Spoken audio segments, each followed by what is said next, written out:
að það sjálfur sér áhugavert, en við látum það ekki stoppa okkur að ná upp málefnalegu samtali þetta stóra mál. Fyrirkomulagið á fundinum verður með þeim hætti að ég ætla að leyfa fulltrúunum hérna frá hægri til vinstri að tala í 3 mínútur hver, bara eitthvað frá hjartanu og eða flokkslínunum eftir því sem þau best kjósa það sem að þau sjá fyrir sér að gerist í þessu stjórnarskrármáli og svona þeirra vonir, væntingar og þess háttar. Ég ætla að vera svolítið ströng, ég finn alltaf minn innræðisherra þegar ég fæ að vera fundastjóri, annars finn ég lítið fyrir honum. Þannig að ég er ströng á öllum tímamörkum. Mér finnst þessi fundur ekki vera mjög langur. Bæði Gunnar Smári þarf að fara eftir hálftíma og Logi þarf að fara eftir 60 mínútur, þannig að við höfum ekki mikið tíma. En við höfum mikinn áhuga að hefja samtal, frekar en hlusta á bara fulltrúaflokkana. Þannig að það sem við ætlum að gera er að fara hratt yfir sögu hjá þeim og síðan bara reyna að hefja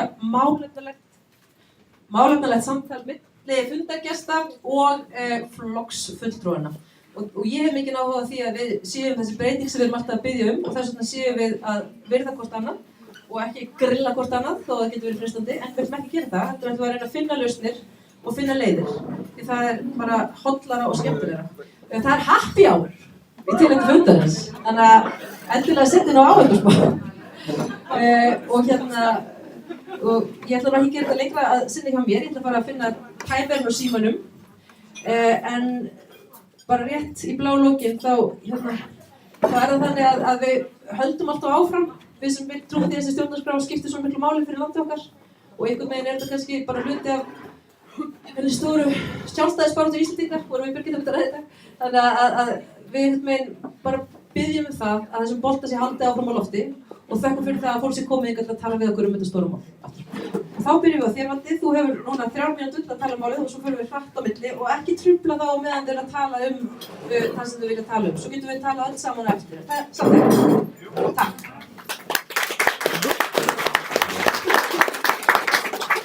Fundarstjóri, ágætu fundamenn. Ég vil byrja að þakka fyrir þetta tækifæri til að tala þetta á þessum fundi. Og ég kannski get byrja á því að það kannski er á margra vitorði að Alþýðufylkingin hefur kannski ekki haft stjórnarskrármálið efst á sínum forgangslista á þessum árum sem að liðin eru frá stofnun hennar. Þá síðan ýmsar skýringar.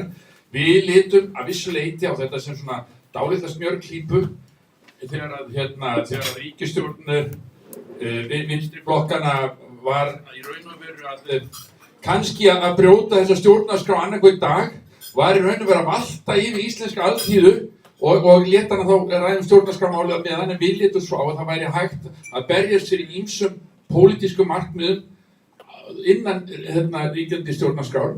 En það þýðir ekki að við séum á móti þessu stjórnarskrárfrumvarpi og við höfðum í raun og veru ekki kannski rætta mikið þegar það var í þessu ferli. En við erum í raun og veru mjög hlynnt þessari stjórnarskrá og í sérstaklega samanburði við gömlu stjórnarskrána. Þá teljum við hana vera stórt skref fram á við í mörgum efnum. Varðandi auðlindamál og lýðræði og ýmislegt fleira. En við viljum gjarnan líka að þegar þessi stjórnarskrá verður samþykkt að þar með verði ekki lokað á stjórnarskrárbreytingar vegna þess að við viljum sjá ýmsar enda framsæknari breytingar til dæmis félagsvæðingu innviða samfélagsins og sem er raun og veru lykillinn að auknum jöfnuði, auknum jafnrétti og lýðræði í samfélagi. Og ég þarf ekki að hafa þennan inngang lengri, heldur bara gefa mikrofóninn áfram, gjörðu svo. Við byrjum að kynna ykkur í byrjun og segja fyrir hvaða fylkingu þið eruð. Ég heiti sem sagt Þorvaldur Þorvaldsson, ég er formaður Alþýðufylkingarinnar.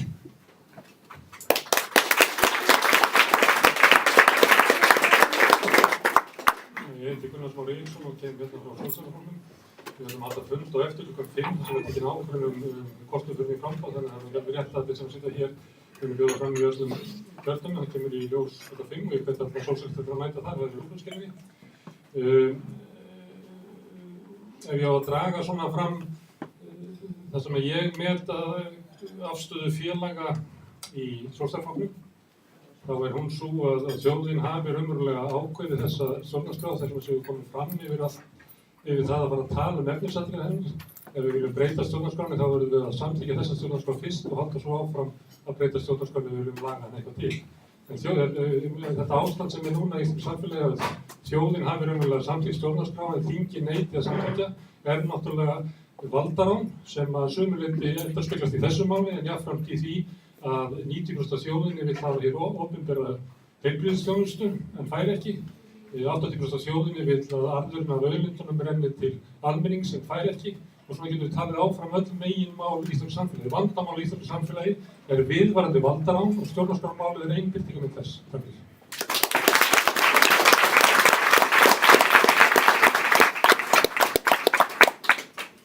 Já, fundarstjóri, komið sæl, Dóra Sigrína heiti ég og kem frá Viðreisn. Í stuttu máli þá það stefna Viðreisnar að þeir varðar stjórnarskrána sem ég ætla að halda mig við á þessum fundi. Gefa vonandi tækifæri til þess að fara yfir aðra þætti stefnu okkar. Hún svo að við viljum að núgildandi stjórnarskrá sé endurskoðuð. Í slíkri endurskoðun verði byggt á bæði þeirri vinnu sem kom úr stjórnlagaráði en líka þeirri vinnu sem fór fram þar á eftir, þar að segja athugasemdir frá Feneyjanefnd og fleiri fræðimönnum. Við teljum heppilegt að þessi endurskoðun fari fram kaflaskipt. Þannig að fólk gefist betra ráðrúm til þess að kynna sér til þaula, einstaka kafla og taka afstöðu til þeirra breytinga sem þar lagt til. Teljum að með því geti umræðan orðið dýpri og þroskaðri og það kannski sé ein leið til þess að skapa þetta sátt. Þegar við tölum kaflaskipta endurskoðun erum við samt ekki að tala 12 ár eins og einhverjir stjórnmálafóringjar hafa nefnt. Enda erum við í grunninn flokkur sem knýr á kerfisbreytingar, þannig að við erum nú óþolinmóðari heldur en svo. En áherslan þessi að þessi endurskoðun fari fram, að hún fari fram kaflaskipt og að það verði almenningi fræða samfélaginu og fleiri verði gefin tómur til þess að í raun og veru ræða efnislega hvern kafla.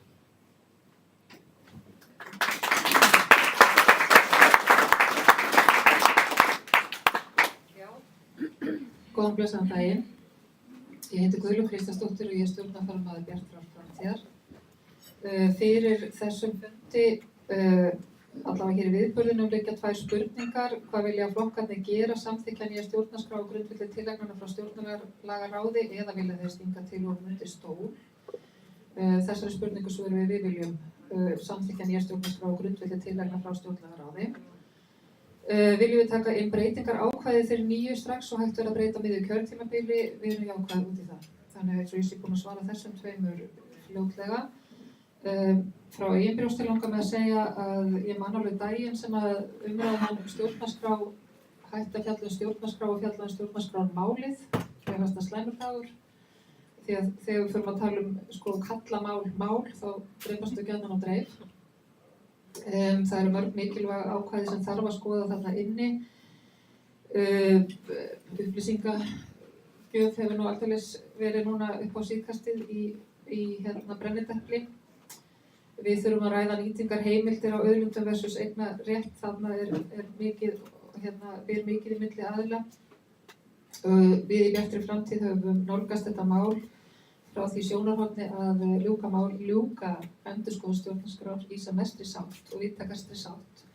Og akkúrat núna þá svolítið umræðan innan okkar að hvar þessi víðtækasta sátt.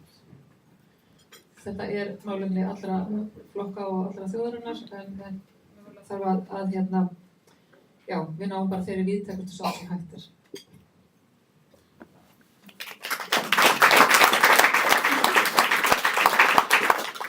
Já, kærar þakkir fyrir að gefa okkur kost á því að koma hingað. Ég heiti Logi Einarsson og kem frá Samfylkingunni. Það oft betra finnst mér að skilja hluti þegar maður setur þá inn í samhengi í staglega veruleika. Og ef við værum að horfa á heimili, þá þarf fjölskylda að byggja á í rauninni heiðarleika, trúnaði og virðingu til að hún lendi ekki í upplausn. Við erum í rauninni að horfa upp á það að þessu gildi eru í rauninni ekki eitthvað sem við getum tekið sem gefið í þjóðfélagið. Við erum að horfa á þriðju ríkisstjórnina falla á 10 árum og í 2 ár í röð hefur ríkisstjórnin fallið á í rauninni siðferðisbresti.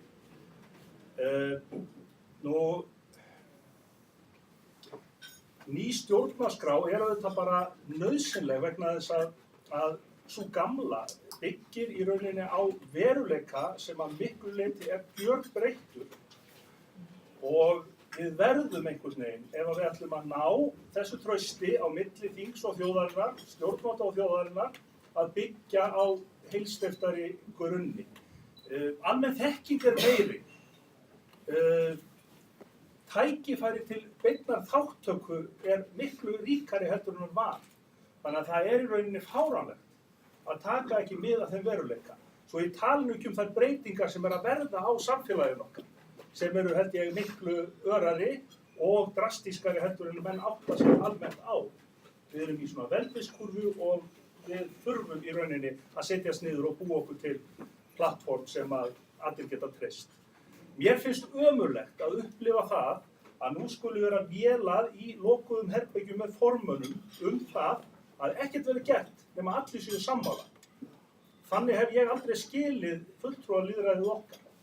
Og ég held að það þurfi einhvern veginn að brjóta þetta upp, hleypa þjóðinni að málinu, að sjálfsögðu get ég ekki samþykkt drauginn eins og þau lágu fyrir frá Bjarna Benediktssyni, 12 ára drauginn, og ég styð í rauninni tillögu Pírata breytingaákvæði núna fyrir þinglok. En almennt stjórnarskrána, samfylkingin bara eins og hendir mann í lífinu, lendir stundum utan vega eða afvega og það hefur örugglega hent okkur. Þá í rauninni ekkert neitt annað hægt að gera en að koma sér upp á sporið aftur og reyna að vinna traust. Og það ætlum við að gera. Við viljum berjast fyrir því að það verði heildarendurskoðun á nýrri stjórnarskrá á þeim grunni sem stjórnlagaráð skilaði til Alþingis og eins og plaggið lá fyrir í mars 2013. Takk.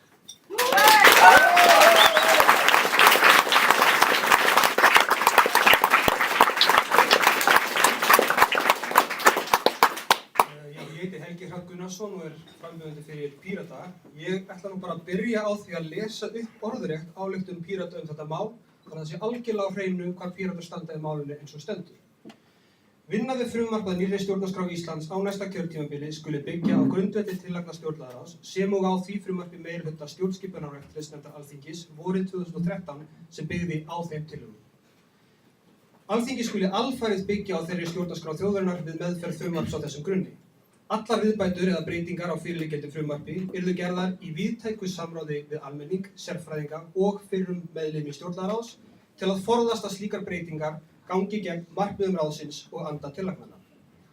Alþingi setji þessa vinnu í forgang á komandi kjörtímabili og líki henni á eins skömmum tíma og fýsileg Að þessari vinnu lokinni fái þjóðin tækifæri til þess að segja skoðun sína á endanlegu frumvarpi að nýrri stjórnarskrá í þjóðaratkvæðagreiðslu annaðhvort á því kjörtímabili eða samhliða næstu alþingiskosningum eftir samþykkt frumvarpsins.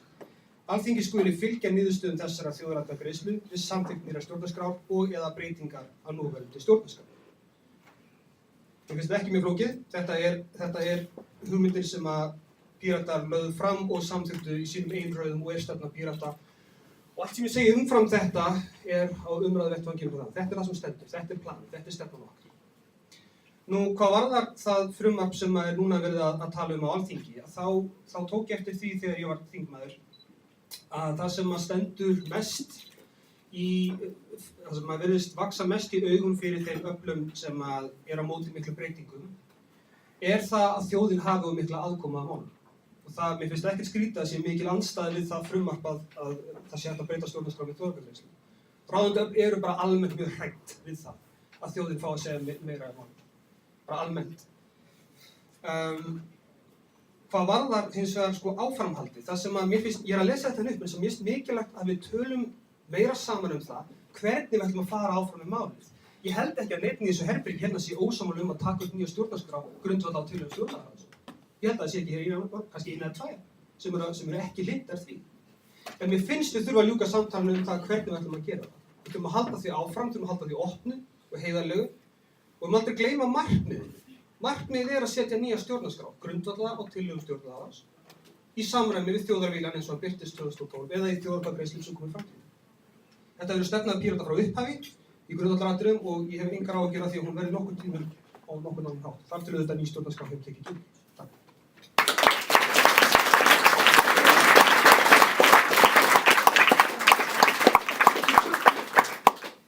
Komið sæl, gott og gaman að vera með ykkur. Ég heiti Rósa Björk Brynjarsdóttir og er þingmaður Vinstri-hreyfingarinnar Græns framboðs en oddviti VG í Suðvesturkjördæmi. Mér var nú uppálátt að taka allavega hér 4 mínútur upphafi til þess að fara svona aðeins yfir málin fyrir hönd minnar hreyfingar. Og það er ljóst að það er stefna VG og hefur ávallt verið að fá hér nýja stjórnarskrá og að við ljúkum þeirri vinnu sem hófst með þjóðfundinum 2010, klárum nýja stjórnarskrá sem byggir á tillögum stjórnlagaráðs. Og það er líka kveðið á það í stefnu VG að í samræmi við áherslur aukið lýðræði árabil og starf og feril við vinnu við gerð nýrrar stjórnarskrár og tökum við undir kröfuna aukna möguleika á þjóðaratkvæðagreiðslum og frumkvæði þjóðarinnar sjálfrar. Þannig að ef einhver hefur velst í vafa það, sérstaklega kannski á undanfarnum dögum, að þá er það einöld stefna VG að vinna að breytingum á stjórnarskránni. Og það er gríðarlega mikilvægt að halda vörð það sem kom út úr þjóðaratkvæðagreiðslunni tillögur stjórnlagaráðs 2012. En að sjálfsögðu ber okkur líka skylda til að virða hið þinglega ferli og þinglega meðferð á breytingum á stjórnarskránni. En ég vil segja það að Vinstri-hreyfingin Grænt framboð hefur alltaf verið tilbúin í samtal ef það er til þess að við vinnum áfram að því að fá fram nauðsynlegar breytingar á stjórnarskrá Íslands. Og það er kannski þess vegna sem að formaður nýs flokks, Katrín Jakobsdóttir, sagði í fjölmiðlum tillögur Bjarna Benediktsson að það væri komið fram einhvers konar umræðugrundvöllur vegna þess að þarna var komið fram á blaði í fyrsta skipti frá Sjálfstæðisflokknum einhver vísir að vilja til þess að skoða breytingar. Hvort sem einhver alvara fylgir þar á bakvið ekki, þá var það allavega komið fram einhvers konar vísir að umræðugrundvölli. En varðandi þær tillögur sem að framkomi frá Bjarna Benediktssyni, þá er það nú skoðun mín skoðun og félaga minna í VG að 12 ár séu allt og langur tími því að við erum eins og þið þekkið hér, þá erum við nú þegar með mjög mikla vinnu í farteskinu. En því miður þá er það nú svo að þó að okkur finnst að vera fáránlegur tímarammi að miða við 12 ár, að það er það líka staðreynd að það hafa 4 ár farið í súginn á þessari vinnu. Og það er kjörtímabil Sjálfstæðisflokks og Framsóknarflokksins. Þar sem ekkert var gert, þar sem öllu var ýtt til hliðar til þess að aftra því að eitthvað raunverulegt væri gert í þessu máli. Og það er mjög sorglegt og dapurlegt að 4 ár hafi farið í súginn í þessu. En ég held og við í VG, við teljum að við höfum að halda áfram á lofti þessu verklagi með þjóðfundi og samtali við þjóðina því að það er margt gríðarlega mikilvægt og fínt í tillögu stjórnlagaráðs en það er líka margt þar annað sem að þarfnast nánar umræðu núna 6-7 árum síðar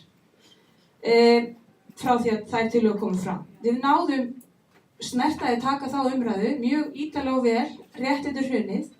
En við þurfum líka að taka ákveðna hluti, við þurfum að taka samtalið áfram líka aðra hluti. Og það þurfum við líka að horfast í augu við. Við í VG höfum aldrei verið lokuð fyrir því að áfangaskipta vinnunni við nýja stjórnarskrá, en við erum ekki þar með að kvitta upp á það. Því að við teljum að 3-4 ára prósess, það sé alveg nóg til þess að fá okkur konkrétt.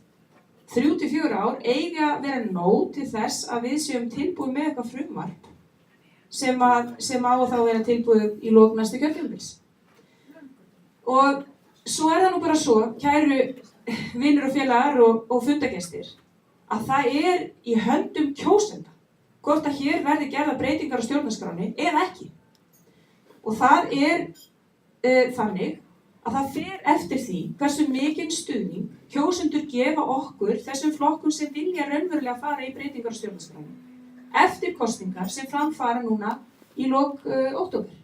Og hér borðið eru fulltrúaflokka sem vilja ganga lengra en aðrir í því að breyta stjórnarskránni og hér líka fulltrúar annarra flokka sem vilja ganga skemur. Þannig að ég treyst á það að vilji kjósenda verði skýr eftir þessar kosningar og ég held að ég bara þori að segja það núna að félagar í stjórnarskrárfélaginu hljóta að vera glaðir að ganga nú til kosninga á ný út frá hagsmunum stjórnarskrárinnar.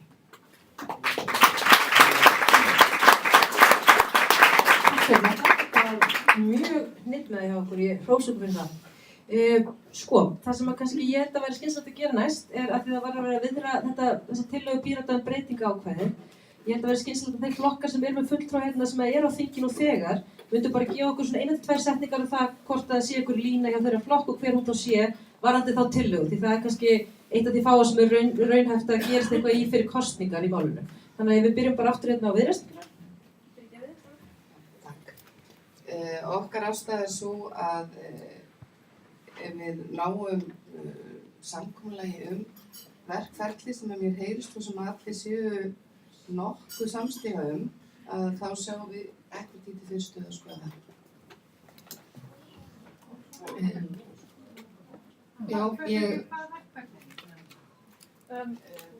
má vísa í orð Helga Hrafns Já, breytingu á breytingartillögu. Já. Þannig við erum bara að tala um það að breyta því hvernig stjórnarskráin er breytt.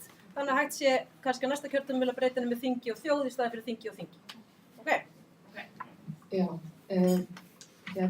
ég fór yfir það áðan, þetta var eina af þessar tveggja spurningar sem lá fyrir fundinum og ég tók jákvætt í það og það er alveg þannig. Mér langar að bæta við að þessi 12 ára rammi held ég sé mjög fjarri okkar áherslum. Og ég er sem pínu flashbacki hérna því ég fekk spurningu nákvæmlega þetta í útsvari, þetta ákvæði hérna hvort það þyrfti kosningar á milli. Þannig að fyrir framtíðar keppendur í útsvar þá skulum við bara breyta þessu. Já, við styðjum sem sagt að það komið fram slík tillaga, enda sé meirihluti á þingifyririnni. Við höfum helst auðvitað vilja að svoleiðis tillaga væri án þröskulda, en höfum sagt að við gætum kannski svona dólað upp undir 20% eitthvað svoleiðis, en ekki meira en það. En svona alvarlegi hluturinn er auðvitað sá að ef að það liggur fyrir meirihluti þingmanna fyrir slíkri tillögu að það skuli þá ekki komast á dagskrá mál. Það finnst mér sérkennilegt.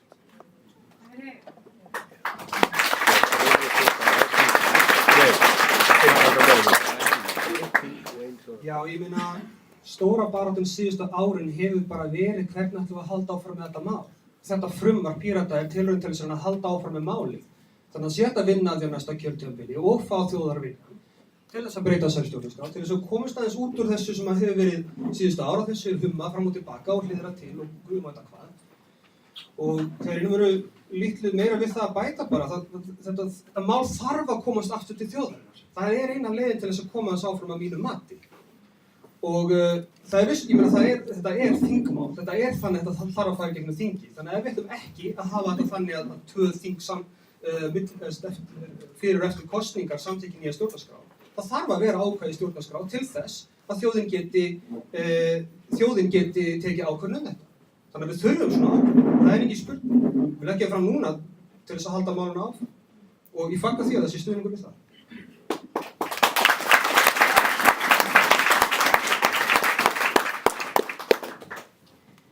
Já, varðandi breytingarákvæði Pírata, þá velti ég því upp hér hvort að og bara vera heiðarleg og hreinskilin með það hvort að við eigum í raun og veru að fara hér í slag breytingarákvæði núna 5 vikum fyrir óvæntakosningar.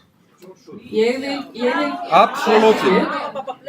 það eru ýmsir á því, eins og ég heyri, en það eru líka ýmsir á því að það sé ekkert sérstaklega vanlegt að við séum að halda því fast á lofti núna 5 vikum fyrir kosningar, heldur en frekar fara í það að negla niður þá því loforði að fara inn í metnaðarfulla vinnu hér á næsta kjörtímabili.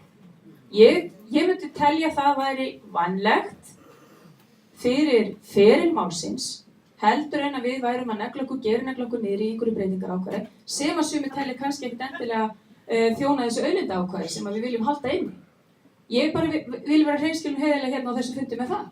Þið viljið bara ekki styrkja sjálfstæðismenn VG. Það er bara alls ekki rétt. Ef að fundarstjóri ætlar að leyfa hér samtöl, þá bara skulum við taka það samtal.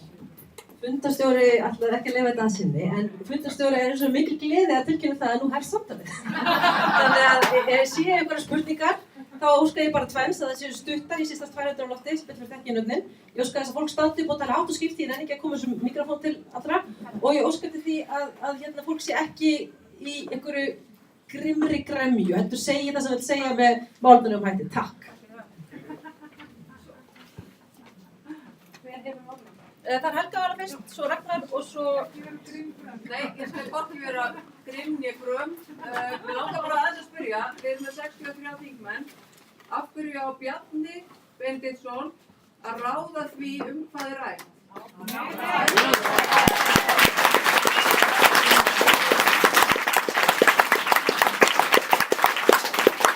Hvers vegna er það svo að flokkur sem hefur bara næst flesta þingmenn fagnar því að hann stingi upp á einhverju samtali.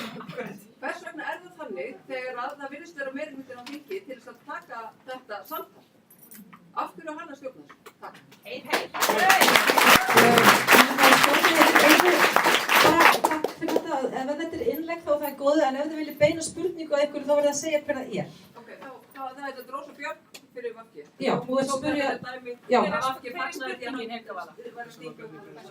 Spurningin er hversuna þær byrja þið beina að móta þessa.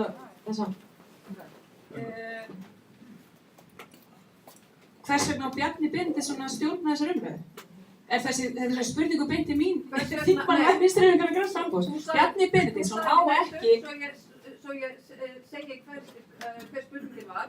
Hvers vegna á hann að stjórna því að þessi umræða verði? Þú sagðir að þið fagnir því að hann sé Við höfum aldrei fagnað því. Við höfum aldrei fagnað því. Það er engin vel fagnað því. Ég var að vitna í formann Vinstri-hreyfingarinnar Græns framboðs sem talaði það orðrétt að hér væri umræðu vettvangur. Ég veit ekki betur en hafi fleiri stjórnmálar líka tekið bara ágætlega í það. Og það eru stjórnmálar sem hér sitja inni. Þannig ég skal nú líka, ef það er umræðu vettvangur sem formaður Vinstri-hreyfingarinnar Græns framboðs talaði ef það er fagn, þá hef ég nú sjaldan séð lágstemmd fagn. Og það er ekkert með það að gera að við í Vinstri-hreyfingunni Grænu framboði séum að leyfa Bjarna Benediktssyni að hafa dagskrárvaldið. Nei, það er það ekki. En þetta er eins og ég skal segja það aftur, eins og ég sagði áðan, þetta er í fyrsta skipti sem fram kemur á plaggi einhver vottur af vilja frá Sjálfstæðisflokknum til að eiga eitthvað samtal. Og það er það sem að formaður Vinstri-hreyfingarinnar Græns framboðs sagði að þetta var umræðuvettvangur. Takk fyrir. Ég ætla að leyfa Lóa að skjótast inn í að því hann er á borðinu og ég ætla að hafa það reglu að fólk við borðið sem getur nú þegar haft einhver áhrif á málið vil skjóta inn í þá má það. En svo verður mældaskráin annars mjög virk. Já, fyrirgefið, bara alltaf upplýsa þetta sko. Dagskrárvaldið felst auðvitað í því að það virðist hafa orðið eitthvað samkomulag milli einhverja formanna að það er aldrei hreyft við neinunum að allir verið sammála þar við borðið. Sem auðvitað leiðir ekki til svona progressíva hluta. Og við það er ég ósáttur og gerði athugasemdir við. Og Birgitta var hér inni og getur staðfest það og tók undir með mér. Og þess vegna er spurningin í rauninni aktuell, þó að séu þetta alveg rétt að Rósa Björk getur auðvitað ekki svarað henni.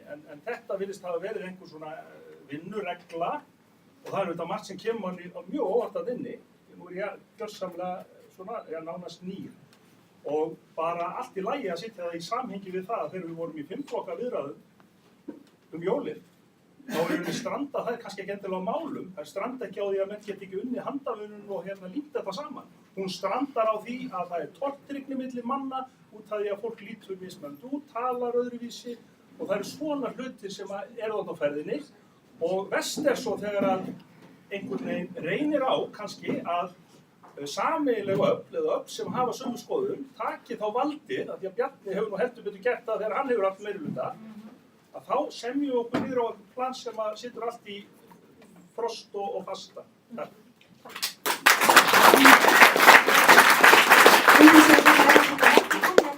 Svona 6-7, þannig að Helgi baðum orðið og þetta verður jafnt og rétt, þannig að hann fær það, en svo ætla ég að halda áfram með mældaskrána.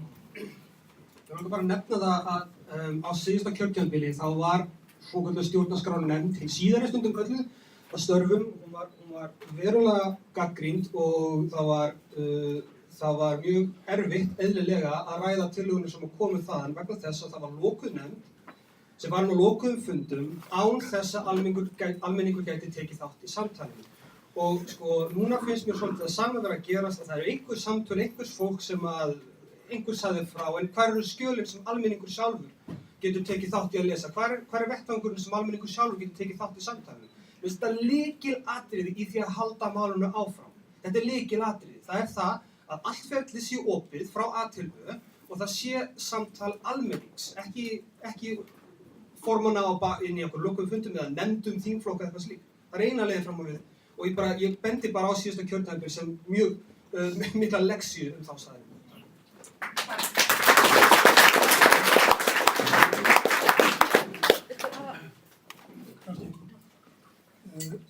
Fundarstjóri. Fundarstjóri. Eins og við öll vitum, þá skiptir breytingarákvæði stjórnarskrárinnar miklu máli framtíðina hjá okkur. Breytingarákvæði sem við búum nú við er frá 1874 og var ákvæðið einhliða af konunginu í Danmörku, hans manna, á þess að við samþykktum það hvort þá síðar beinlínis. Allt vald þess að setja okkur stjórnarskrá er núna í höndum þingmanna. Stjórnarskrá fjallar leikreglur stjórnmálanna og takmörk á valdi stjórnmálanna og þess vegna dreg ég í efa að þeir séu hinir réttu menn til þess að skrifa sínir eigin leikreglur. Er nokkur hér, stjórnmálaflokkur, sem er reiðubúinn að afsala þessu valdi til að setja landinu stjórnarskrá til þjóðarinnar og fallast á fullveldi fólksins og að allt vald stafi þar fólkinu.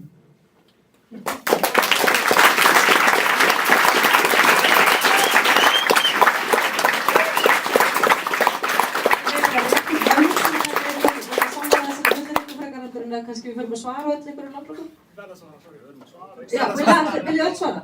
Ok, þá bara spritsa. Já, við viljum að sjálfsögðu að þjóðin hafi stjórnarskrávaldi og varðandi þetta hver hefur dagskrávaldið, hvort það er Bjarni Benediktsson eða einhver annar. Ég lít í raun og veru á stjórnarskrána sem pólitískt plagg, ekki síður en lögfræðileg. Og við eigum að taka þessuna í raun og veru og yfirleitt eru stjórnarskrárbreytingar afleiðing af þjóðfélagsbreytingum frekar en orsök. Þess vegna held ég að við eigum að taka hið pólitíska dagskrárvald af Bjarna Benediktssyni og öllu hans hyski og þá ekki bara við enga ættina, þetta er auðvaldi sem slíkt og þá verður í raun og veru beinni leið fyrir okkur að taka að hafa áhrif á framvindu mótunar stjórnarskrárinnar. Takk fyrir.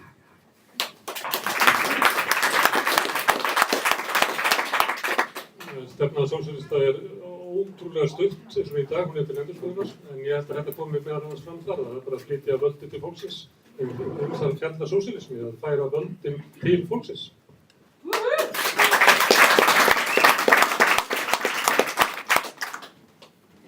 Já, ég held að ég taki undir það sem kom fram í máli bæði Rósu og Helga hérna áðan, að auðvitað felst það í því að færa ferilinn aftur út til almennings í því að veita þeim dagskrárvaldi.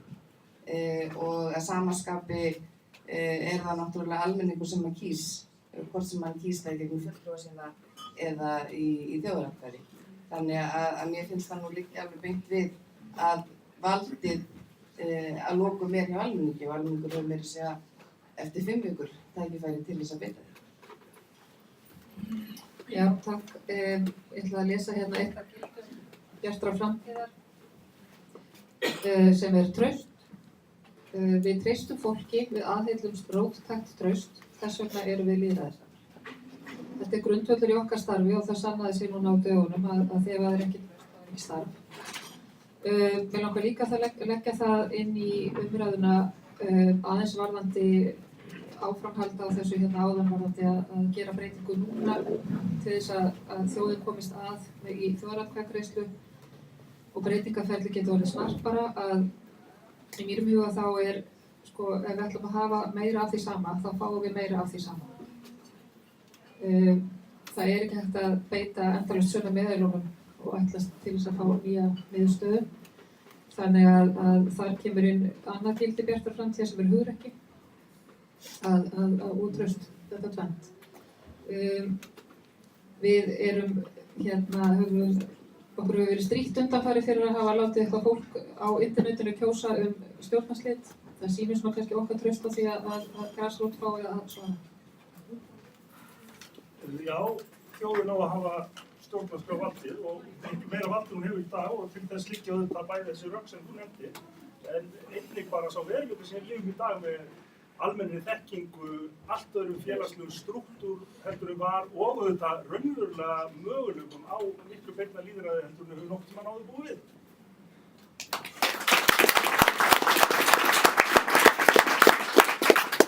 Sjálfsagt með frumvarpið sem að Píratar voru að leggja fram, en ég vil bara nefna hérna í grunnstefnu Pírata að þar stendur Píratar telja að allir hafi rétt til að koma að ákvarðanatöku málefni sem varða þá.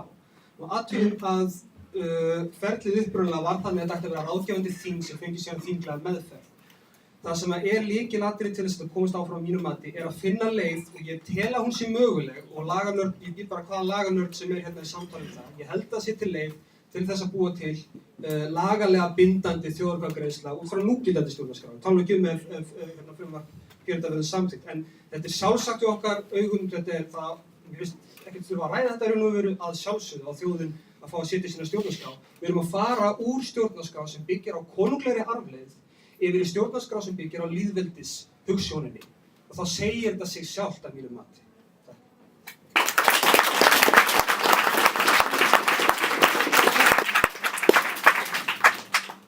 Að sjálfsögðu teljum við í VG það að þjóðin eigi að hafa dagskrárvaldið en ekki einhvern annar. Það er nákvæmlega það sem stendur í stefnu Vinstri-hreyfingarinnar græns framboðs. Og eins og ég rakti hérna áðan, það er kveðið á það að í samráði við áherslur aukin lýðræði árabil og starf og fyrir vinnu við gerð nýrrar stjórnarskrár tökum við undir kröfuna aukna möguleika á þjóðaratkvæðagreiðslum að frumkvæði þjóðarinnar sjálfar. Ég tel þetta vera bara nokkuð skýrt og þetta hefur komið fram í okkar málflutningi árabil. Og við stöndum að sjálfsögðu ennþá við þann málflutning hér í dag nú sem endranær.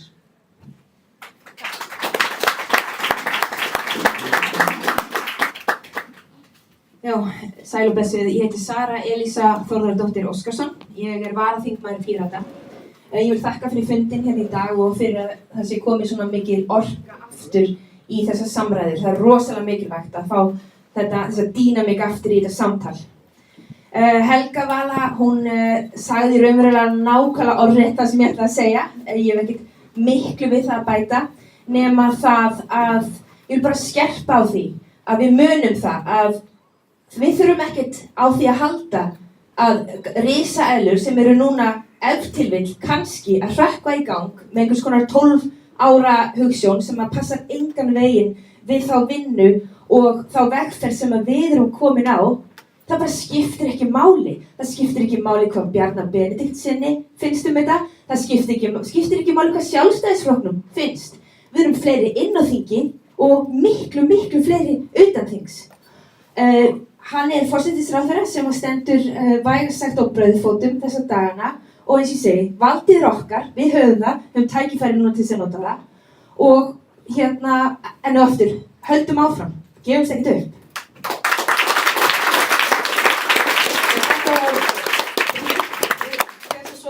Svarða sérstaklega og þá er það Svanur sem er næstur. Svanur minn, hvað er þú? Já, ég heiti Svanur Kristjánsson. Nei, ég þarf ekki mikrofón, sko. Ég er skipstjórasonur og hann er að tala helst sömur í mínu fjölskyldu segja að ég þurfi ekki síma heldur, sko. Það er aukaðri. Ég beina spurningu til Rósu Bjarkar og hún er mjög einföld. Fyrst ára er þessi. Hvaða stofnanir VG hafa mótað afstöðu gagnvart þessari tillögu breytingarákvæði? Men þetta er náttúrulega mál af þeirri stærðargráðu sem það að færa völdin til þjóðarinnar.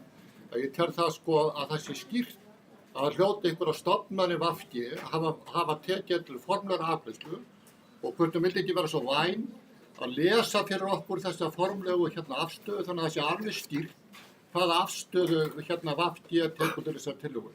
Ef að sko VG hefur ekki sko tekið afstöðu til þessar tillögu þá myndi ég nú bara beina þeim vinsamlegu tilmælum til ykkar bara, þá lýðræðis í landinu.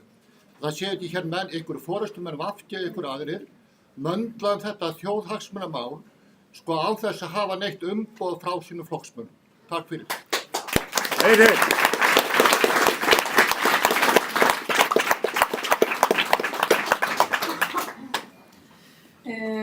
Þessar tillögur sem að fram hafa komið núna eru náttúrulega tillögur til þess að afgreiða lok þingmála, hvernig við ljúkum þinginu. Og þetta eru að sjálfsögðu tillögur sem hafa verið ræddar innan þingflokks VG. Við munum halda landsfund núna 7. til 8. október sem er okkar svona æðsta stofnun fyrir utan sko þingflokkin sem er þá æðsta stofnun á milli landsfunda sem tekur ákvarðanir stefnumótandi og stórar ákvarðanir varða þingið. Og sjálfsögðu hafa þessar tillögur verið ræddar inn á vettvangi þingflokks VG. Hvað var ákveðið? Hvað var ákveðið? Já, formlega, hvað var ákveðið? Eins og kannski Logi var að rekja hér rétt á hann, að þá hafa verið hér viðræður á milli formanna flokkanna á þingi hvernig beri að ljúka þingstörfum og þá með afgreiðslu ákveðinna þingmála. Ef ég bara má rifja það upp, sko. Þannig að þegar við erum að tala svona tillögur og svo framvegis, þá það inn í þá púlju sem að verið að ræða varða þinglok. Af því eins og þið vitið að þá þingið starfandi, getur verið starfandi, hvað það til 24 klukkustundir fyrir kosningar, sko. Þannig að við getum þess vegna verið þarna niður á þingi að ræða hitt og þetta og hvað við að taka fyrir á þinginu. En formenn flokkana, já, það eru kannski sumir til í það, en aðrir ekki og aðrir minna spenntir fyrir því. En formenn flokkana hafa verið að reyna að koma sér niður á lendingu þar hvaða mál ber að ná einhvers konar sátt til þess að afgreiða þingið núna. Ég ætla ekki að vera með neina ókurteisi. Ég spurði spurningar sem var þessi, hver er formlega afstaða VG? Nei, þú hefur ekki svarað. Lestu þá til samþykktina? Ég hef svarað þér. Þessi tillaga hefur verið rædd innan þingflokks Vinstri Og hver var niðurstaðan? Framboðs. Hver var niðurstaðan? Styðja hana, það á mótinni? Hún hefur verið rædd á vettvangi þingflokksins. Ég var ekki að spyrja því, ég spurði hver Ég afstaða... er ekkert að fara að upplýsa hér um samtal sem á sér stað á vettvangi þingflokksins. Það gerum við ekki, bara jafn ekki. En hún hefur verið rædd innan þingflokksins. Ég fengi svar. Nei, það mældaskráð því miður það ekki alveg strax. Ég get líka bara fara á mældaskráð. Ok. Heyrðu, þá það nefnilega dálítið margir áður en þú ert tímabundin eða þetta. Ertu nú að fara? Nei, þú varum bara að bíða. Heyrðu, Hugo Ortinsson.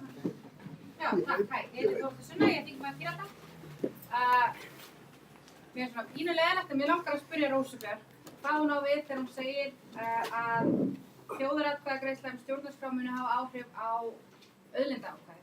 Ég komst inn á það áðan að það myndi mögulega hafa vond áhrif á ákvæðið og það hef ég ekki skilið og þess vegna spyr ég hvernig tengiru það að við séum að biðja að fá þjóðaratkvæðagreiðslu ákvæði breytingu á stjórnarskrá við auðlindaákvæðið í nýju stjórnarskránni.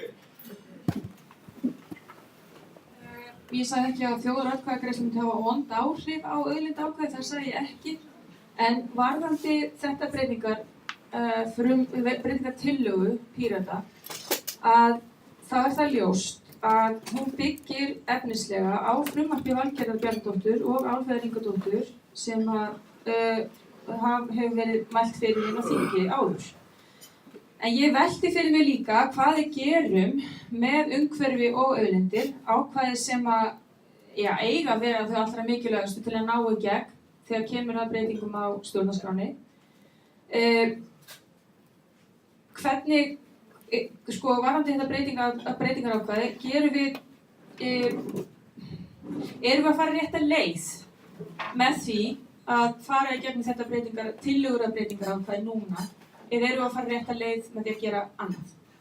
Það er líka, bara eins og til dæmis, ef að þessi tillaga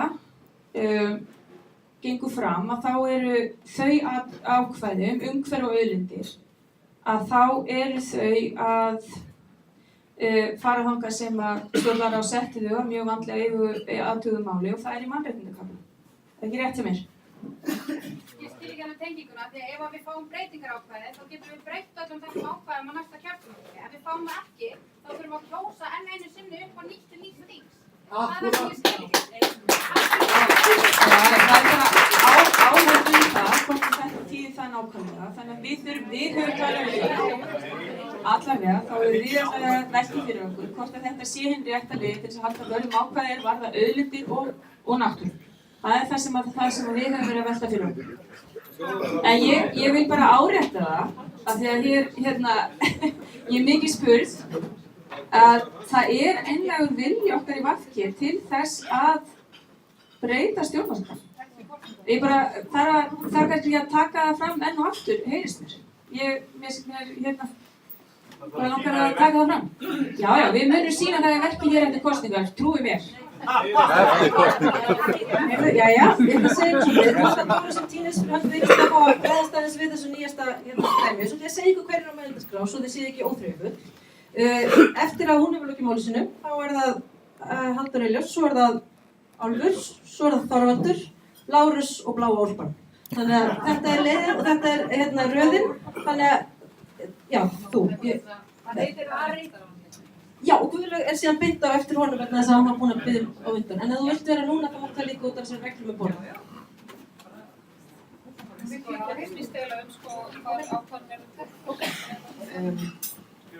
Mér langaði til að hoppa aðeins inn í þessu umræðu vegna sem ég þetta mjög góður punkt hjá Rósu.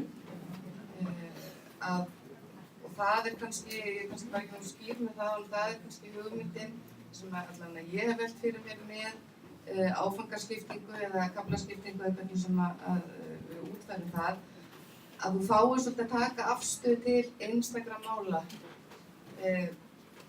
en ekki setja allt saman, að það sé kannski til dæmis meiri samstæða auðlindarákvæði heldur en framsal fullveldis til þess að taka það á gjaldþjóðasamstarfi. Svo ég lefði einhver dæmi. Að það sé heppilegra fyrir þroskaumræðu að einangra svona mál þannig að einmitt það mikið leiðir til þess að eitthvað eitt sem verður að einu hitamáli fellir kannski aðrar góða breytingar. Okay. Guðlaug, svo Helgi og svo heldur við með mældaskrána. Ég finnst afsökunar ekki fætt nafnið þetta. Já, ég kannski bara stelast inn með nokkuð sem ég ætlaði að lesa allra fyrst í upphafi og í tilefni spurningar Svans hvar ákvarðanir eru teknar. Það er bara snöggvast að fá að lesa ályktun ársfundar Bjartrar framtíðar stjórnarskrá þann 7. september 2015. Þar segir ársfundur Bjartrar framtíðar leggur þunga áherslu á að breytingar verði gerðar á stjórnarskrá Íslands í samræmi við vilja þjóðarinnar eins og hann birtist í þjóðaratkvæðagreiðslu stjórnarskrárbreytingar haustið 2012. Næsta lesi ég hér upp úr stjórnarsáttmála ríkisstjórnar sem að samþykktur var af stjórn Bjartrar framtíðar. Þar segir unnið verður að endurskoðun stjórnarskrár Íslands á grundvelli þess viðamikla starf sem átt hefur sér stað á undanfarin ár. Ríkisstjórnin mun bjóða öllum þingflokkum á Alþingi að skipa fulltrúa í þingmannanefnd sem mun starfa með færustu sérfræðingum á sviði stjórnskipunar að sem bestri sáttum tillögubreytingum sem verður lagðar fram eigi síðar en árið 2019. Loks var ársfundur hjá okkur 2. september og þar var eftirfarandi samþykkt. Björt framtíð leggur mikla áherslu á að vinna við endurskoðun stjórnarskrár í samræmi við stjórnarsáttmála hefjist sem allra fyrst ef að markmiðum að tillögur að breytingum verði lagðar fram eigi síðar en árið 2019 eigi að nást. Eftir að þetta var allt saman samþykkt þá var ríkisstjórnarsamstarfi hætt en þetta er svona vilji flokksins sem liggur fyrir í því að unnið sé hratt. Helgi bara kannski stuttilega á þessu. Ég skal stuttum. Ég langar bara að benda á eitt sem að minnst alltaf gerist í þessari umræðu og það er að fókusinn fer inn á þessi 3 kannski 4 tilteknu ákvæði. Það eru 114 ákvæði í frumvarpi stjórnlagaráðs. Það eru 43 breytingartillögur frá meirihluta stjórnskipunar og eftirlitsnefndar á 141. þingi. Það er nóg efni til staðar. Ég velti stundum fyrir mér mér finnst stundum gleyma því að við erum að tala heildarendurskoðun en ekki þessu tilteknu efni. Og mér langar stundum að spyrja fólk sem er að tala um þetta. Og byrjum að taka fyrir allt sem við erum sammála. Erum við það sammála hvað? 111 ákvæði? Er það tilfellið? Er það? Af hverju byrjum við ekki á því? Ég velti bara fyrir mig vegna þess að mér finnst alltaf enda í þessu sömu ákvæði. Við erum að tala heildarendurskoðun, mér finnst mikilvægt að hafa þetta laga. Já, mér langar þá að spyrja Helga Hrafnæði ef ég fæ tækifæri til þess. Ef að þú ert að tala fyrir heildarendurskoðun, hvað þykir þér þá þetta breytingartillögu sem þið eru þá að leggja fram hér sem mjög afmarkað efni? Viltu þá frekar styðja við heildarendurskoðun og fara með það ferli inn á næsta kjörtímabil þannig? Eða viltu einskorða það við einhver breytingartillögu upp á ákveðið efni? Ég vil helst að vinna verið kláruð og það við heildarendurskoðun á stjórnarskráni, en skilur við erum líka í þeirri stöðu, við þurfum að fundra hvernig við ætlum að halda áfram með málið. Nú tækifæri til þess að gera einhvern helling á næsta kjörtímabili og þá eigum við að gera það. En ég er bara að benda á það, við megum ekki festa okkur í því að það sé bara að vera að ræða þessi 3, kannski 4 ákveð. Við erum að tala heildarendurskoðun og við megum ekki missa sjónir að því, það eins sem ég segi. Þá erum við Helgi mjög saman. Nei, einhvern veginn. Jæja, við höldum áfram. Ég ætlaði mér að hafa þetta fund ekki á langan til það streyðandi, þannig ég ætla helst að ljúkunum klukkan 5:10 í síðasta lagi. Það þýðir það að þegar þessi spurning er búin þá ætla ég að loka meðvendaskrá, þannig að nú gefst tækifæri til rétt fund og svo forever hold your peace. Hver ykkar, á ég kannski kynna fyrst, ég heiti Elíasson. Hver ykkar væri tilbúin til að samþykkja drög stjórnmálaráðs sem frumvarp til stjórnarskrár? Þetta kjörtímabil.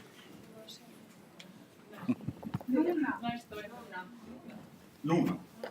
Já, ok. Þetta er bara eldsnöggt, hratt og bara svara ég já eða nei. Já.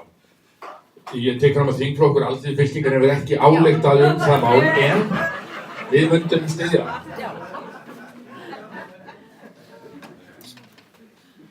Ég ætla bara að svara þessu í eigin nafni og svarið er nei, ég tel að það verði að taka tillit til athugasemda til dæmis Ég las hér áðan þær samþykktir sem að Björt Framtíð hefur sett fram og það er snúið að því að vinna á grunni þessa frumvarps og við styðjum að ferlinu verði flýtt með því að skoða breytingarákvæðið og koma verkinu í farveg. Ef þú ert að meina drögin eins og þau lágu fyrir eftir að Alþingi var búið að skoða þau og senda til umsagnar út og koma tilbaka, já, þá myndum við nú freistast til þess að líta það jákvæðið. Já eða nei? Freistast til að líta það jákvæðið? Já eða nei? Þetta var ykkar frumvarp, það lag fyrir fullbúið. Við styðjum frumvarpið. Já, þið lögðu það fyrir að það lag fullbúið.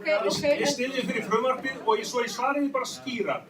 Ég tel að það hafi verið mistök að láta ekki reyna á það inn í þingsal.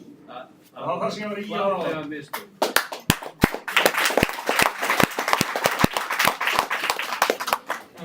Bara til að vera alveg skýr, þá eru 3 skjöl sem fólk getur hugsanlega verið að tala þegar það spila þessar spurningar. Eitt eru drög stjórnlagaráðs, frumvarp stjórnlagaráðs kallað. Eitt er frumvarp stjórnskipanar og eftirlitsnefndar sem var lagt fram á Alþingi. Og það þriðja er frumvarp stjórnskipanar og eftirlitsnefndar með þessum 43 breytingartillögum sem sá sami meirihluti lagði til.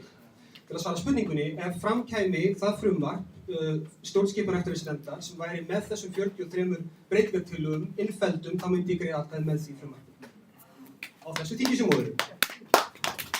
Já, þetta er eiginlega það sem ég ætlaði að segja að þarna er líka að ræða náttúrulega tillögur stjórnlagaráðs og síðan í meðferðum Alþingis þá breyttist það náttúrulega og framkom frumvarp stjórnskipanar og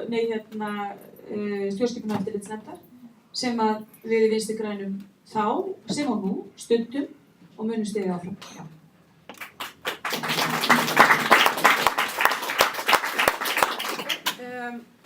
Gjörsvæl? Já, ég er Gáður. Það eru 5 flokkar með meirihluta á þingi saman. Við náttúrulega bara hvetja þessa flokkar sem allir hafa talað það að þau ætti annað fyrir eða eftir kosningar beita sig fyrir breytingum á þessu stjórnarskrá að íta á það að það verði umræða það á hinum einasann og opinbera vettvang þjóðarinnar á Alþingi fyrir kosningar svo að við getum kosið ykkur eftir því hvað ykkur finnst almennilega.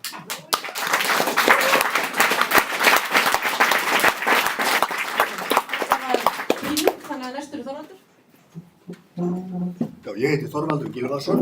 Það hefur gerst tvisvar í þingsögunni að stór þingflokkur braut svo af sér í augum hinna að allir hinnir komu sér saman að setja hann til hliðar í sambandi við stjórnarskrána. Þetta var Framsóknarflokkurinn, árin voru 1942 og 1959 og var hann þó hvorki flæktur í Panamaskjöl né ofbeldismál gegn börnum.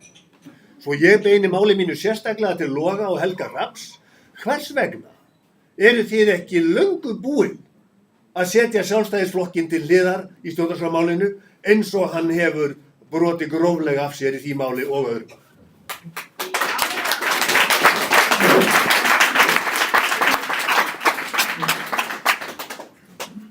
Já, ég meina þetta flókin, einföld spurning en við hennar kannski ekkert gott svar. Ég myndi gjarnan vilja sitja Sjálfstæðisflokki bæði til hliðar og stóli fyrir dyrnar. Í 3 manna þingflokki þá það flókin. Það mesta sem ég get boðið upp á hér í dag, og það var ég að gera, að gangast við því að núverandi formaður Samfylkingar telur að það hefur verið mistök að láta ekki steita á þessu máli og fá fram vilja þjóðarinnar.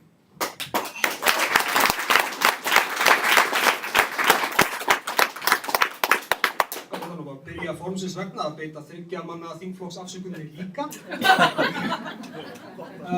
Ég verða að veikina að ég skil hreinlega ekki alveg hvað átt við. Mér finnst eins og spurningin fyrir sér að ég hafi einhvern nátt stjórn Sjálfstæðisflokkinn. Láti hann stjórna ferðinni. Ég veit ekki hvað ég á að setja til hliðar. Ég hef aldrei kosið hann, ég hef aldrei stutt hann. Ég veit ekki hvað ég á að gera sem ég er ekki að gera nú þegar.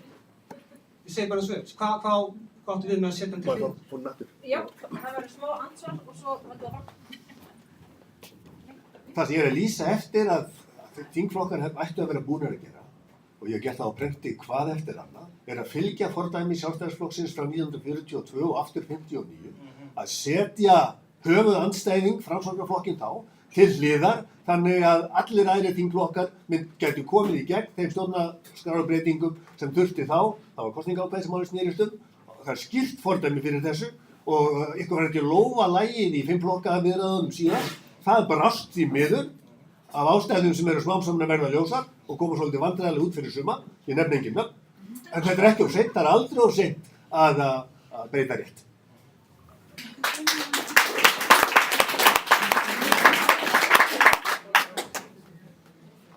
Veistu, ég bara man ekki til þess að Píratar, hvort í sem þingflokkur eða flokkur, hafa nokkurn hátt involverað Sjálfstæðisflokkinn í okkar vinnu eða afstöðu til stjórnarskrármálsins. Ég bara fyrirgefðu þér, ég er bara svona vitlaus. Ég bara skil ekki þetta spurningu.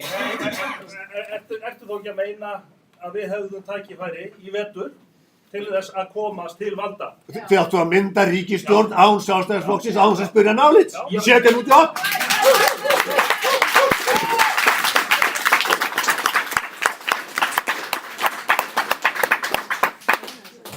Ég svara. Það er búið að spurja mig í allt vor hvaða fífilbrekkulegi gæi er þetta sem er ennþá að tala að það var hægt að mynda 5 flokka ríkisstjórn. En það var hægt. Það var bara handavinnan eftir. Ég veit. Þannig að því til tekju undir vonbrigði því að það skildi ekki hafa gert það. Rósa eftir bá. Má ég aðeins út af því að þetta varðar vinnu sem ég var aðila. En Birgitta mín, þú ert á...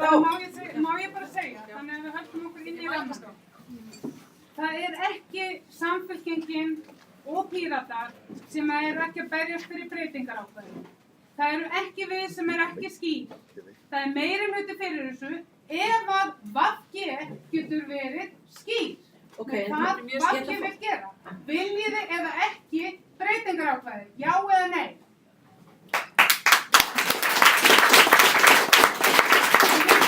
Þessi spurning er mjög skýr, þannig að þetta taka þig ámælendiskanlega eftir að þú sneikaðir inn á hana núna, þannig að þá er hérna bara... Þá vil ég líka spyrja Helga Hrafn, því að það er ekki skýrt að hann var að svara, og hann mátti setja um 14 fundum. Ég vil að það sé alveg skýrt að ég er að berjast fyrir þessu og allir þingflokk og Pírata. Við erum tilbúin til þess að ganga frá þessum viðræðum ef að breytingarákvæði fer ekki á dagskrá, við fólum að sjá vilja og allra alþingismanna gagnvart þessu ákvæði. Og bara eitt enn ef ég má, ég spurði Loga og Helga Hrafn af því að þið eru slagglausir. Já. Höldum við smá formi sem við náum að klára. Ég verði bara að hlýða mér núna aðeins. Bara tek undir með nafni hér, tala þá bara fyrir sjálf mig, að ég algjörlega á sömu skoðun helgina að heildarendurskoðun á stjórnarskránni verði að fara fram á næsta kjörtímabili þannig að eftir 3-4 ár stöndum við uppi með konkrét frumvarp til að breyta stjórn, eftir að grípa fram í fyrir mig. Svara! Þetta er ekki svar. Við viljum fá svar. Ég er ekki beina það. Þetta er fólkið sem vil fá svar. Ég var að svara. Ég nefnir ekki að taka það. Segðu breytingar ákveð, já eða nei. Hún vill ekki svara þessar spurningum þessum hætti. Þú er mögulega, já, nei eða kannski. Þetta er frásamróð. Það var ég bara, þú veist, að vera að grípa fram í fyrir fólki, þetta er ekki hægt. Núna ætlar Helgi Hrafn að fá að svara og ég ætla að biðja að við erum að fá fólk til okkar. Við verðum að, þú veist, ég skil mjög vel og ég tengi, en ég held að við verðum að, ef hún vill ekki svara, þá vill hún ekki svara svona. En ef ég spyrði kurteislega, viltu breytingar ákvæði hjá henni? Ég bara hef sagt það nokkur sinnum hér. Ég held að við þurfum að fara aðeins meira heildrænt yfir hlutina eins og Helgi Hrafn var að tala um hérna rétt áðan.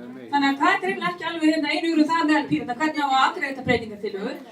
Og ef að ég má klára Birgitta Jónsdóttir, ef að ég má klára hér í eitt skipti, takk, þá er það þannig að við höfum, ég skal endurtaka mig, fyrst að ég þarf þess, að við viljum stefna því að á næsta kjörtímabili eftir 3-4 ár stöndum við uppi með frumvarp sem snýr að því að koma í gegnum þingið með vilja þjóðarinnar breytingum á stjórnarskránni.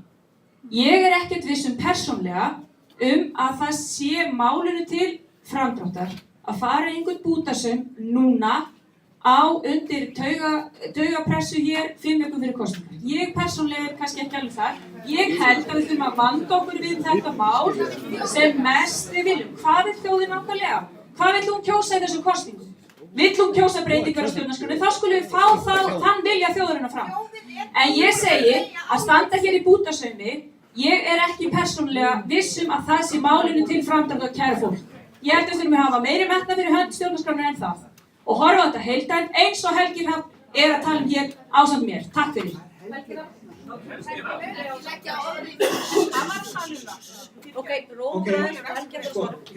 langar að taka undir eitthvað sem okkur er að segja. Það er ekki gagnlegt fyrir málið að hafa fundi rosalega heita. Við erum hérna á fundi, ok? Við erum ekki á mótmælaustum. Just say, fyrirgefið ég eitthvað mót eitthvað. Það málun er ekki til vansa, það er ekki málið að við ræðum þetta við, það hjálpar. Til að vera alveg skýr og bara svo það sé á hreinu, þá er ég algjörlega fullmetnaður það að útskýra mér eigin skoðun sjálfur. Ég styð frumvarp Pírata. Hélt ég hef gert alveg skýrt á hann, það er bara skýrt núna. Ég styð nýja stjórnarskrá, grundvallað á tillögum stjórnlagaráðs og ég verð að segja, mér langar rosalega til þess að við kannski bendum minna fingur á hvort annað, fyrir að benda meira fingurum á þá sem eru á móti málinu og finnum leið til þess að koma þessu í gegn með þjóðaratkvæðagreiðslu, bindandi að mínu mati, sem setur þessa stjórnarskrá, þessa nýju stjórnarskrá í staðinn fyrir þá sem er í gildi. Það er markmiðið, ok, og það er eina sem ég vil. Ég vil fá nýja stjórnarskrá grundvalla á þessari lýðveldis hugsjón sem byrjaði eftir hrun og er ekki ennþá komið. Það er það sem ég vil. Það er loka svar mitt við öllum spurningum í þessu máli. Takk. Það var bara eitthvað öllum að ég var alls ekki að leggja orðið munn Helga Hrafns. Ég var einfaldlega að vísa það sem hann sagði hér áðan og vill líka áreita það að þessir fulltrúar þess að 3 flokka hér sem sitjum hér á endanum eru fulltrúar þeirra flokka sem hafa hvað skýrasta stefnu því að koma breytingum á stjórnarskrá Íslands og hafa unnið hvað dyggilegast að því að koma þeim breytingum á. Þannig ég vil líka halda því til haga. Þannig er það, þannig er raunveruleiki, góða fólk. Jæja, sama góða fólk, við höldum áfram hér með fundin. Næstur er Lárus. Sælverið, Lárus Ímur Óskarsson heiti ég. Það hefur verið í gangi allavega hjá sömu svona ákveðin klysja, orðalufsa, sem að fólk er að tala um að það verði að gera þetta í sátt.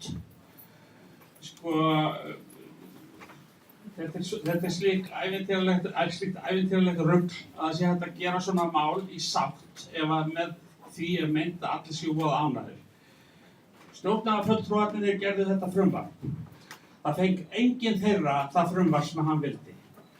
Það var hlustað á alla, Það var tekið undir rök allra og allir fengu að vera með í ákvörðunum.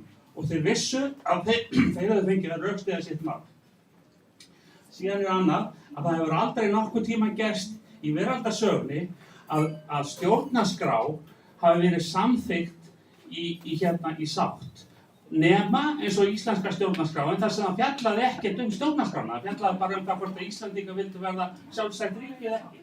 Svo ef að þeir sem notuðu þessa klísju á, hann vildi gjöra svo vel og segja frá sínum draumum hvernig það að gera eitthvað í sátt lítur út. Þá væri ég þakkláttur. Nú gefst einstaklega tækifæri fyrir fundarstjóra að gefa öllum við borðið orðið sem að fundarstjóri nýtir mjög því að við hefum mætt mikið á sumum en öðrum minna. Þannig að ég ætla að leyfa öllum að svara þessu og eftir það þá eru bara 2 eftir á mælendaskrá og leðu það búið þá mun fundurinn ljúka. Þannig að það fyrir að sjá fyrir enda. Já, ég held að við fengjum ekkert endilega bestu stjórnarskrána út úr því að gera hann í sátt, allavega ekki í sátt við auðvaldið. Ég myndi gjarnan vilja sjá inn í stjórnarskrá ákvæði félagsvæðingu og innviða samfélagsins. Að það sé bara bindandi samkomulag þjóðarinnar það að auðvaldið geti ekki haft almannaþjónustuna, fjármálakerfið og annað að séra féþúfu og verið með hendina í vasa hvers manns á þann hátt. Það er það sem ég myndi helst vilja sjá. En hins vegar, við erum ekki endilega bundin við eina leið. Við viljum þá fá það framsæknast út úr stjórnarskráni á þeim tíma sem hún verið afgreidd og reynum að taka þátt í að ná því fram. Takk fyrir. Ég held að það hljóti að felast í því að ef að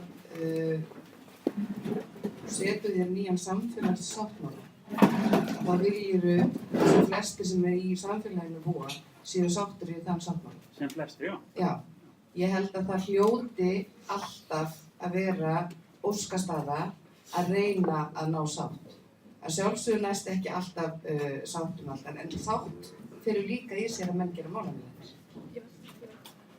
Þannig að ég ætla bara að svara því nei, ég finnst full ástæða til þess að reyna að ná sátt. Já, takk fyrir mjög góð spurningu. Ég nefndi það í fyrstu umferð áðan að við í Bjartri framtíð höfum lagt áherslu á og það gerum við almennt séð að það sé víðtæksátt. Hins vegar sagði það líka áðan að umræðan innan okkar raða er núna svolítið farin að snúast hvað er það sem við eigum að kalla víðtæksátt. Hvenær hættum við að reyna að draga einhverja að borðinu sem alls ekki vilja vera þar. Ég hef við ýmis tækifæri rætt auðlindaákvæðið til dæmis við Bjarna Benediktsson og gerir mér enga vonur að hann sé sáttur við að sá flokkur að breyta því á nokkurn einasta hátt. Ég held eins og að þjóðin sé meirihluta vilji hennar sé á þann veg.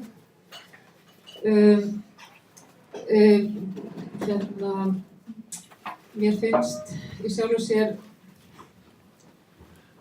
aðili sem hefur barist, sem hefur sýnt fullkomið áhugaleysi í raun og á þessu ferli frá upphafi. Við tölum bara um Sjálfstæðisflokkinn. Ekki það ég hafa neitt sérstakann áhuga á Sjálfstæðisflokki. Að hann sé núna að koma fram með 12 ára áætlun finnst mér eiginlega bara móðgandi og ekki svona eitthvað til að vera að segja já, frábært Af því það er dálítið langt að hafa komið fram að það mögulega þurfa að skerpa á Rósabjörns nefnda áðan og mögulega verður liðið mörg ár síðan að umræðan var kannski mjög út í samfélaginu í förstu ferli þá og ég held að tíminn líður hratt á gerðarnættaöld og hlutir gerast hratt. Við hefðum mjög þurft að hafa fyrir ekki alls löngu skýrari ákvæði hlutur forseta. Það var forsætisráðherra sem sagðist allar á þing, má það. Og það er ýmislegt svona sem við þurfum að fá. Við þurfum að fá þetta verkfæri í hendur og það þarf hreyfingu á það.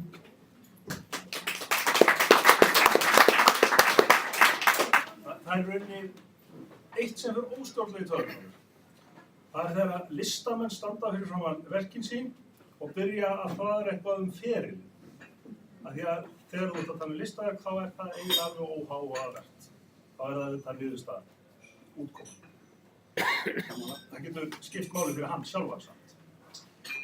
En með stjórnarskrána eins og hún liggur fyrir, þar skiptir ferlið nefnilega talsverðu máli.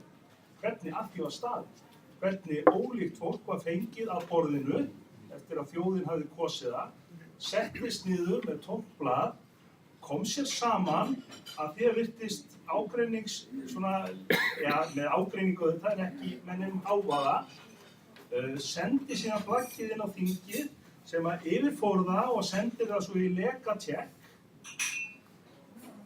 Þegar að menn hafa staðið þannig að málum, þá þarf ég persónulega ekki að vera ánægður með allt sem stendur í því, en ég er sáttur og í því liggur sáttur að það er búið að standa vel að þessu ferli. Þá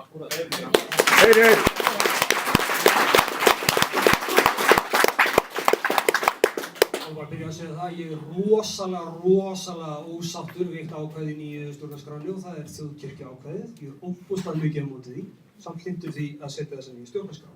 Það er út af þessu sem að náðu hefur nefnt.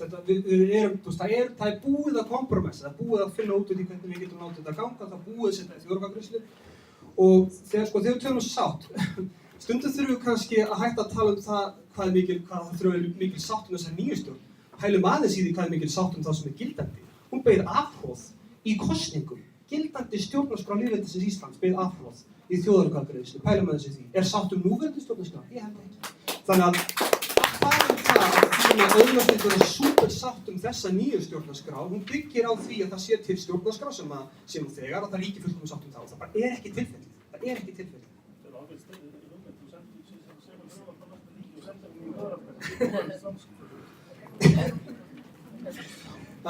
En svo er annar reyndar sem ég vil nefna, bara svona til þess að íhuga. Ég hitti mikið af fólki sem hefur áhuga á stjórnarskrábreytingum. Það hefur ákveðið að setja nýja stjórnarskrá. En það er með áhyggjur. Það er með áhyggjur á tilteknum atriðum. Hvað ef þetta hæstaréttarfordæmi þarf að endurskoða? Hvað ef orðalagsbreytingin þarna er eitthvað öðruvísi og bla bla. Hvað þýðir þetta og bla bla bla. Og það eru til svör við þessum spurningum. Stundum er spurt, eins og á þingi þegar Pétur Blöndal heitinn spurði hvað þýðir það að lifa með mannlegri reisn? Það eru til svör við þessu. Stundum finnst mér aðeins svo mikið talað það að við heimtum nýja stjórnarskrá og við þurfum að vopna okkur með rökum fyrir fólki sem bara hefur áhuga, stendur á hlíðarlínunum en það er ekki víst og við getum bara hrætt við það, en þetta er gott plagg. Þetta er gott plagg, það er góðir hlutir í sér stjórnarskrá, það eru góð rök fyrir þeim og við eigum að nýta þessi rök í því að koma málun áfram ekki hjá stjórnmálamönnum, heldur með almennings. Ég vona að eftir því sem að skandalunum fjölgar og þeim mun gera það yfir tíðina, að þá séum við í stakk búin til þess að benda á þetta plagg og síðan sjá hérna er lausn á þessu, hérna er lausn á hinu. Daði Ingólfsson hefur mjög duglegur við þetta á Facebook og ættum öll að vera meira svo Daði. Það láta það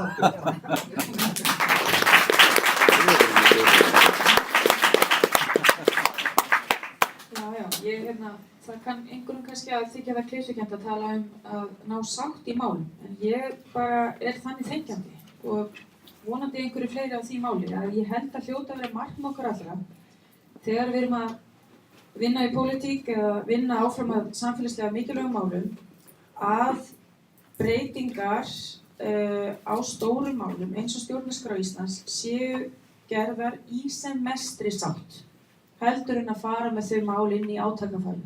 Ég held að hljóti að vera svona allavega göfugt markmið okkar allar, þó að það kunni að hljóma klísukjandi í eyrum einhverja. Allavega er ég þess þenkjandi að ég held að það í svona stóru máli þá hljóti það að vera markmið, að reyna að ná sem mestri sátt. Auðvitað erum við bara yfir höfuð, þá náum við aldrei neinni alls þeirra sátt eitt einasta mál í lífinu. Það er bara ekki það. En við erum með atkvæðagreiðslu hér tillögunar sem að sýna okkur ákveðna niðurstöður, þar sem að þjóðin kaus ákveðin mál, sýndi vilja sinn í ákveðnum málum. Ég get líka spurt, erum við sáttið ákvæðið það að forsetinn er skipa embættismanni og erum við sáttið ákvæðið réttin til lífs? Erum við sáttið það? Eða er alls konar ákvæðið sem við erum kannski ekki endilega sáttið við, en ég held að það hljóta að vera markmið okkar allra að vinna að framgangi á breytingum á stjórnarskrá Íslands í sem mestri sátt. Það hlýtur að vera. Já, Logi þarf að ná flugvél, þannig að við skulum ekki vera neitt hóndum því að hann Ég spurði þig að þú er hefði stönd.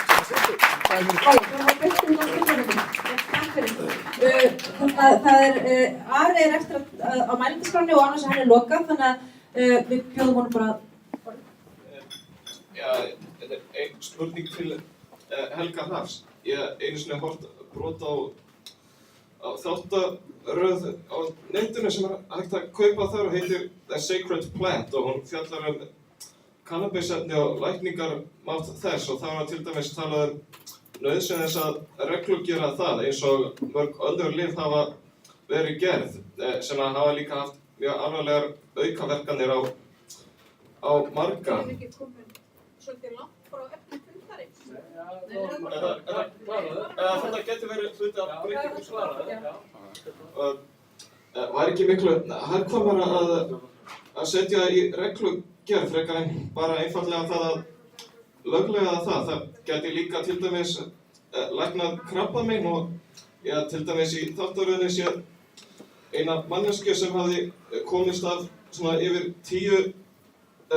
út úr yfir 10 lyfjum eftir að hafa djúsað kannabislauf í blandara og það var líka hægt að nota margar aðrar náttúrulegar aðfarir eins og næringu og mat.